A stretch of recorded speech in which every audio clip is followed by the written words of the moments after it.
NCERT के 13 chapters में लगभग 100 एमसीक्यूज हैं जिनको हम कवर करेंगे इस सीरीज के अंदर। पहला क्वेश्चन स्ट्रेट फॉरवर्ड जिसका आंसर अभी तक आप दे भी चुके होंगे कि एक मैट्रिक्स स्क्वायर मैट्रिक्स तब होती है जब m और n इक्वल होते हैं, यानी नंबर ऑफ रोज और नंबर ऑफ कॉलम्स इक्वल होते हैं, चाहे वो 1/1 हो, 2/2 हो, 3/3 हो एंड सो ऑन। वहीं अगर मैं इक्वालिटी ऑफ मैट्रिसेस का क्वेश्चन लेता हूं तो यहाँ पर देखिए दो बातें हमें मालूम होनी चाहिए कि दो मैट्रिसेस इक्वल कब होती हैं, जब दोनों मैट्रिसेस का ऑर्डर सेम हो, उसके साथ साथ उनके कॉरेस्पॉन्डिंग एलिमेंट्स भी इक्वल होने चाहिए, यानी ये वाला एलिमेंट इसके बराबर, ये इसके बराबर and so on. In general अगर हम बोले कि ए आई जे इसका एक एलिमेंट है और इसका एलिमेंट बी आई जे से डिनोट कर देते हैं तो ये दोनों इक्वल होने चाहिए for all values of i and j. यहाँ देखिए इस मैट्रिक्स का ऑर्डर ऑफ कोर्स 2/2 मुझे दिखाई दे रहा है और इसका ऑर्डर भी 2/2 है, तो ऑर्डर तो सेम है, पहली कंडीशन तो पूरी हो रही है। दूसरी कंडीशन के लिए यहाँ पर मैं कॉरेस्पॉन्डिंग एलिमेंट्स यानी 3x + 7 को 0 के इक्वल रखता हूँ तो मुझे x की वैल्यू -7/3 मिलती है। मुझे सारे एलिमेंट्स को इक्वेट करके देखना होगा। यहाँ पर 5 को y - 2 के इक्वल रखता हूँ तो y की वैल्यू मुझे 7 मिलती है, और वही वैल्यू y की मुझे इन दोनों एलिमेंट्स को इक्वेट करके भी मिल रही है।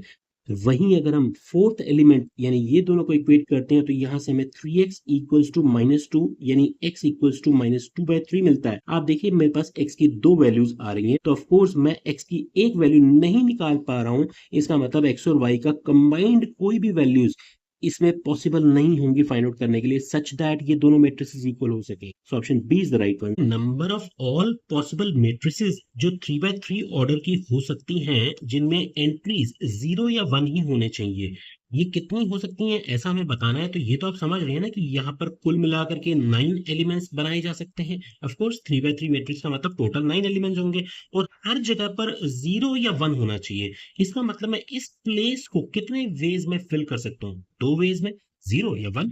इसी तरह से इसको भी दो वेज में फिल कर सकता हूँ एंड सो ऑन। आप देखेंगे हर जगह पर हर एलिमेंट को मैं दो डिफरेंट वेज में फिल कर सकता हूँ। तो टोटल नंबर ऑफ अरेंजमेंट्स जो निकाली जाएंगी वो इन सब को मल्टीप्लाई करके bye fundamental principle of counting जो कि आप 11th क्लास में पढ़ चुके हैं, हम बोल देंगे कि 2⁻9, क्योंकि 9 प्लेसेस है ना, इतने वेज हो सकते हैं ये सारी मैट्रिसेस बनाने के। इसका मतलब सारी पॉसिबल मैट्रिसेस जो बनाई जा सकती हैं इस कंडीशन में वो 2⁻9 दैट मींस 5 and 2 हो सकती है। इस क्वेश्चन में मुझे X Y Z W P इन पांचों मैट्रिसेस के ऑर्डर्स बता रखे हैं। हमें इनमें से करेक्ट आंसर बताना है कि restrictions on n k p so that p y plus डब्ल्यू वाई डिफाइन हो जाए। अब मल्टीप्लीकेशन के लिए हम रूल जानते हैं ना कि पी का ऑर्डर यानी जो p/k है और y का ऑर्डर यानी 3/k है, इन दोनों की मल्टीप्लिकेशन तभी पॉसिबल है जब पहली वाली मैट्रिक्स के नंबर ऑफ कॉलम्स और दूसरी वाली मैट्रिक्स के नंबर ऑफ रोज सेम होंगे। इसका मतलब मुझे यहाँ से k की वैल्यू तो 3 मिल गई, फाइन। अब इसके अंदर मुझे ऐड करना है WY को। उसके लिए पहले ये भी देखिए कि P और Y को मल्टीप्लाई करने के बाद फाइनल ऑर्डर क्या बन जाएगा, दैट विल बिकम P/K। ये बात समझ में आती है? ठीक है, ये दोनों तो कैंसिल आउट हो जाते हैं। अब WY की अगर हम बात करते हैं तो W को ऑर्डर हमें दे रखा है n/3, ठीक है जी, और y का ऑर्डर तो 3/k हमने भी देखा। ये तो ऑफ कोर्स मल्टीप्लिकेशन पॉसिबल है क्योंकि पहले वाले के नंबर ऑफ कॉलम्स और दूसरे वाले के नंबर ऑफ रोज इक्वल हैं, और इनको मल्टीप्लाई करने पर जो मैट्रिक्स बन रही है उसका ऑर्डर n/k होगा। इसका ऑर्डर p/k है, इसका ऑर्डर n/k है, और दोनों को ऐड करना है। ऐड तो तभी कर सकते हैं दो मैट्रिसेस को जब उनका ऑर्डर सेम हो।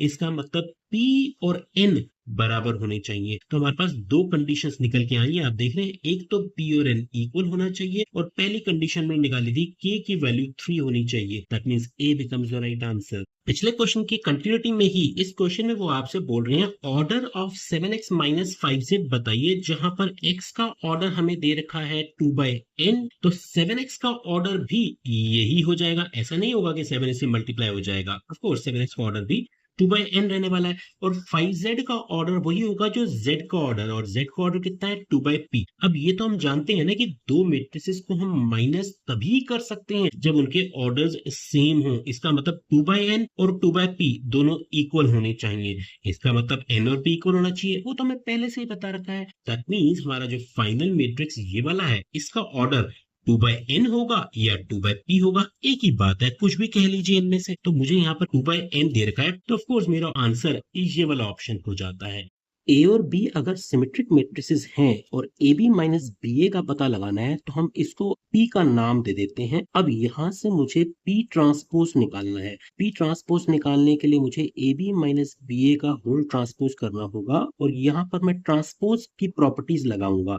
क्या किया जाता है, माइनस या प्लस में ट्रांसपोज हम अलग अलग कर सकते हैं, यानी ए बी का ट्रांसपोज अलग हो जाएगा और बी ए का ट्रांसपोज भी अलग हो जाएगा। अब यहाँ पर जब दो मैट्रिसेस मल्टीप्लाई हो रही होती हैं तो उसका ट्रांसपोज निकालने के लिए हमें रिवर्सल लॉ लगाना होता है, मतलब बी पहले आ जाएगा उसका ट्रांसपोज और ए का ट्रांसपोज बाद में आएगा। इसी तरह से यहाँ पर भी उल्टा हो जाएगा, ए पहले आएगा यानी उसका ट्रांसपोज और बी का ट्रांसपोज बाद में आ जाएगा। अब देखिए यहाँ पर मुझे क्वेश्चन में ए और बी सिमेट्रिक मैट्रिसेस दे रखी हैं। अब बाय डेफिनेशन हम जानते हैं एक मैट्रिक्स सिमेट्रिक कब होती है, जब उसका ट्रांसपोज खुद उसी के इक्वल हो, यानी ए ट्रांसपोज ए के इक्वल दे रखा है और बी ट्रांसपोज बी के इक्वल दे रखा है।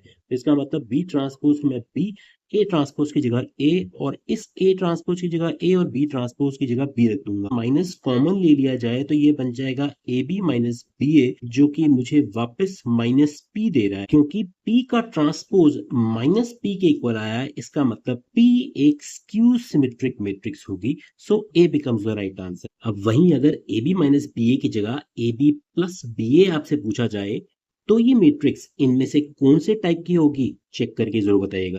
इस क्वेश्चन में हमें ए और ए ट्रांसपोज आइडेंटिटी मैट्रिक्स के इक्वल दे रखा है। तो देखिए सबसे पहले अगर मैं ए ट्रांसपोज निकालूंगा तो कैसे होगा, फर्स्ट रो को हम फर्स्ट कॉलम बनाएंगे यानी cos alpha minus sine alpha यहाँ आ जाएगा और सेकंड रो सेकंड कॉलम बन जाएगा यानी साइन अल्फा कॉस अल्फा यहाँ आ गया। अब देखिए यहाँ पर हमें ए और ए डैश को ऐड करना है, ये मैं कर सकता हूँ क्योंकि दोनों के ऑर्डर सेम है। तो कॉरेस्पॉन्डिंग एलिमेंट्स ऐड किए जाएंगे। कॉस अल्फा में कॉस अल्फा ऐड करते हैं तो बनता है 2 कॉस अल्फा, साइन अल्फा और माइनस साइन अल्फा हो जाएंगे 0, ये भी 0 हो जाएगा और इसकी जगह पर 2 कॉस अल्फा आ जाएगा।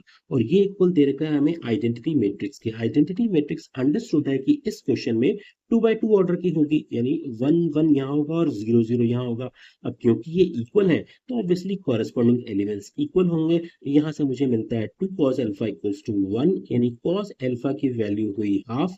तो यहाँ से मैं सीधे सीधे बोल सकता हूँ कि अल्फा 60 डिग्री यानी पाई बाय 3 होगा। तो हमारा ऑप्शन बी करेक्ट हो गया। ए और B inverse of each other तभी होते हैं जब उनका प्रोडक्ट कम्यूटेटिव होता है और साथ में वो आइडेंटिटी मैट्रिक्स के इक्वल होता है। इसका मतलब ए और ए इनवर्स का प्रोडक्ट बराबर होता है A inverse into A, which is further equal to identity matrix. इसमें ए इनवर्स को आप बी मान लीजिए तो हमारे पास ये वाली कंडीशन आ गई जो कि ऑप्शन डी को करेक्ट कर रही है। अब इसमें ध्यान रखने वाली बात यह है कि एज पर दिस कंडीशन ए और बी दोनों ही एक दूसरे के इनवर्स होते हैं, यानी ए का इनवर्स बी होता है और बी का इनवर्स ए होता है। Remember this. मिसलेनियस एक्सरसाइज के ये वाले क्वेश्चन में हमें पहले ए स्क्वायर तो निकालना ही होगा, यानी ए को ए से मल्टीप्लाई करेंगे और उसको इक्वल रख देंगे आइडेंटिटी मैट्रिक्स जिसका ऑर्डर ऑफ कोर्स 2 बाय 2 रहने वाला है, यानी 1 1 0 0। ये मल्टीप्लिकेशन कैसे की जाएगी, फर्स्ट रो को फर्स्ट कॉलम के कॉरेस्पॉन्डिंग एलिमेंट से मल्टीप्लाई करूंगा तो मुझे क्या मिलेगा, alpha into alpha alpha square, beta into gamma is beta gamma. Similarly first row and second column को मल्टीप्लाई करता हूँ तो अल्फा बीटा यहाँ पर आएगा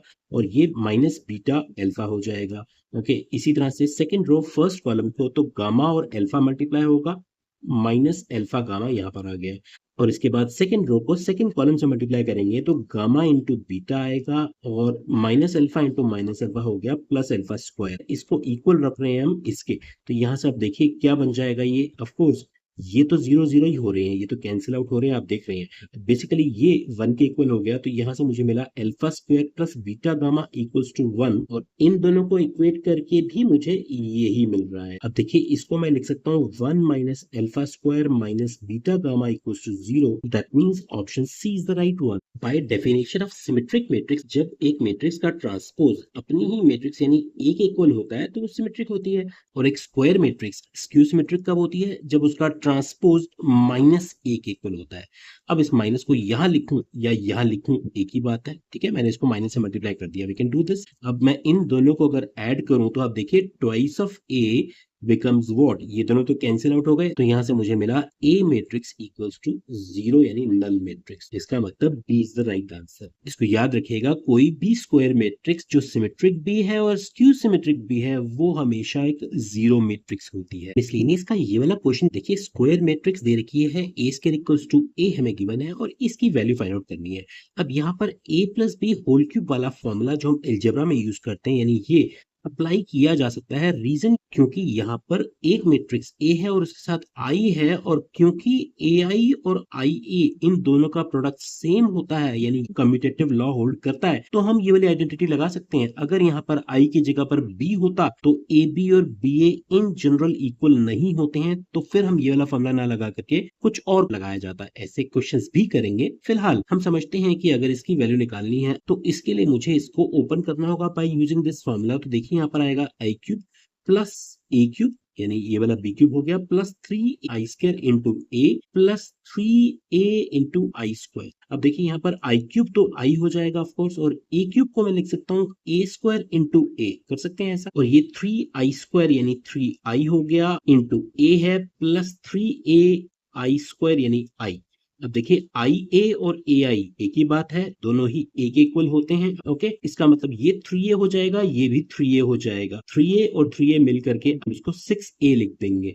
और ये वाला ए स्क्वायर हमें पहले से ए के इक्वल दे रखा है, तो इसका मतलब ये तो हो गया a और ये भी a है, ये फिर से ए स्क्वायर बन जाएगा। और ए स्क्वायर को मैं वापस क्या लिख दूंगा, this will be equal to a again. तो ये a हो गया और ये 6a हो गया। तो a और 6a मिलकर के कितने हो गए, i प्लस 7a। और हमें वैल्यू निकालनी है ये वाले एक्सप्रेशन की, यानी -7a यहाँ पर करता हूँ तो यहाँ भी -7a कर दूंगा, ये दोनों कैंसिल हुए। इसका मतलब हमारी एक्सप्रेशन की वैल्यू हो गई i, यानी ऑप्शन सी करेक्ट हो गया।